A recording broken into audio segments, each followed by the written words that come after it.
तो हम लोग एक जेईई मेन 2025 का क्वेश्चन सॉल्व करते हैं। इस क्वेश्चन में क्या दे रखा है, और ये कॉन्सेप्ट काफ़ी यूजफुल है क्योंकि क्वेश्चन का टाइप रिपीट होता है।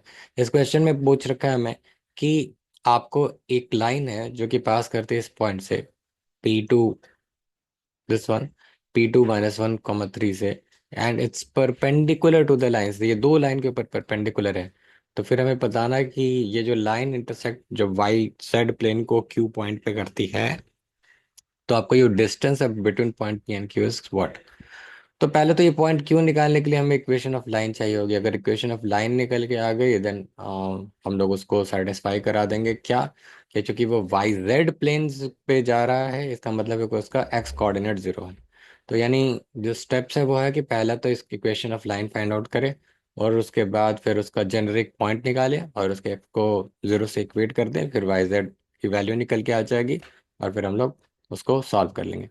तो सबसे पहले चीज कि अगर कोई एक लाइन दो लाइन के ऊपर परपेंडिकुलर है जनरली, तो हम लोग क्या लेते हैं कि अगर इन जनरल अगर कोई एक वेक्टर दूसरे दो वेक्टर के ऊपर परपेंडिकुलर है, तो हम लोग क्या करते हैं कि B1 × B2 कर लेते हैं, और वो जो वेक्टर होता है वो दोनों के ऊपर परपेंडिकुलर होता है।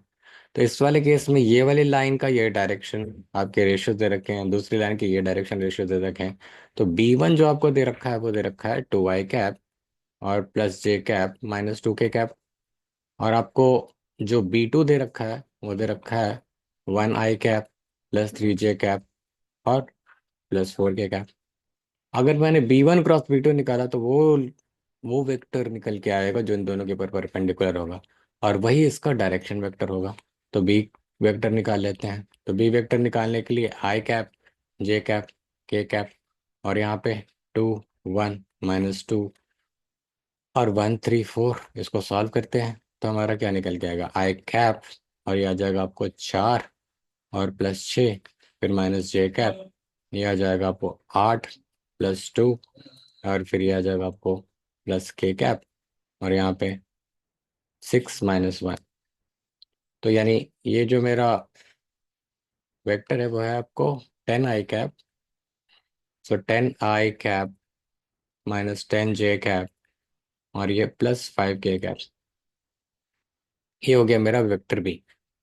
अब यानी मेरा डायरेक्शन वेक्टर निकल गया, और ये पॉइंट है, तो हम लोग इसका कार्टेशियन फॉर्म में इसका इक्वेशन भी लिख सकते हैं। वो होगा हमारा x - 2, ये वाला x1 upon 10 a equals to y - y1 which is y+1 divided by -10, और फिर यहाँ पे z - 3 डिवाइडेड बाई 5। ये है मेरी इक्वेशन ऑफ लाइन एल। ये है मेरी इक्वेशन ऑफ लाइन एल। तो यहाँ पे इक्वेशन ऑफ लाइन निकल के आ गया। तो हम लोग क्या करते हैं कि यानी इसके ऊपर एक पॉइंट ऐसा लेना है जो कि वाई जेड प्लेन को कट करे, राइट। तो हम लोग कहते हैं अच्छा, वो पॉइंट हमारा जो होगा वो इस फॉर्म में है टी, यानी जो भी होगा वो पॉइंट वो 10t + 2, एंड वाई वो इस वाले को सॉल्व कर रहे हैं, तो वाई इक्वल्स टू -10t - 1, और इस वाले को सॉल्व करते हैं तो z इक्वल्स टू 5t + 3, इसी फॉर्म में होगा। अब क्या है कि ये वाला जो पॉइंट है और इस पॉइंट को क्या होना चाहिए कि चूंकि ये वाई जेड प्लेन में है तो इसको तो जीरो होना पड़ेगा, यानी this should be zero. So 10t + 2, यानी यहाँ से t की वैल्यू निकल के आ गई विच विल बी -2/10, ठीक है, जो कि -1/5। अब इसी वैल्यू को यहाँ पे पुट कर दिया तो y मेरा निकल के आ गया -10 इंटू -1/5 -1, राइट। तो ये वैल्यू आपको क्या मिलने वाली है, ये वैल्यू आपको मिलने वाली है यहाँ से, ये प्लस हो गया +2 - 1 यानी 1, और फिर z की वैल्यू क्या मिलने वाली है 5 इंटू -1/5 +3, यानी यहाँ से मिलने वाला है ये -1 +3 which is 2।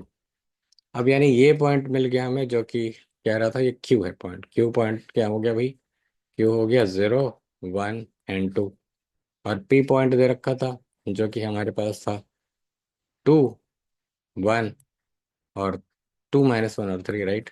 This is 2 - 1 and 3, so 2 - 1 and 3। अब ये दोनों पॉइंट मिल गए हमें, तो डिस्टेंस निकाल लेते हैं। P Q is basically x2 - x1, 2 - 1 whole square plus -1 - 1 whole square plus 3 - 2 whole square. तो यानी आपको क्या मिलने वाला, यहाँ से आपको 1, यहाँ से आपको 4, और 3 - 2 आपको यहाँ पे 3 - 2 1 मिलने वाला। राइट। सो यहाँ से 2 - 0 है, सॉरी बता 8, यहाँ पे 2 - 0 यानी आपको 4 मिलने वाला। ये फोर और ये 1, तो कुल मिला के ये मिला आपको 9, which is actually equal to 3। Right. So 2 - 0 whole square -1 - 1 whole square 3 - 2 whole square, तो square root of 9 which is 3, और यही है आपका डिस्टेंस। ठीक है। तो this is what is your answer. अगर आपको कोई क्वेरी क्वेश्चन हो तो ये सवाल आप मेरे से कमेंट सेक्शन में पूछ सकते हैं, and I'll be happy to answer your queries. Thank you so much for watching this video. Have a good day.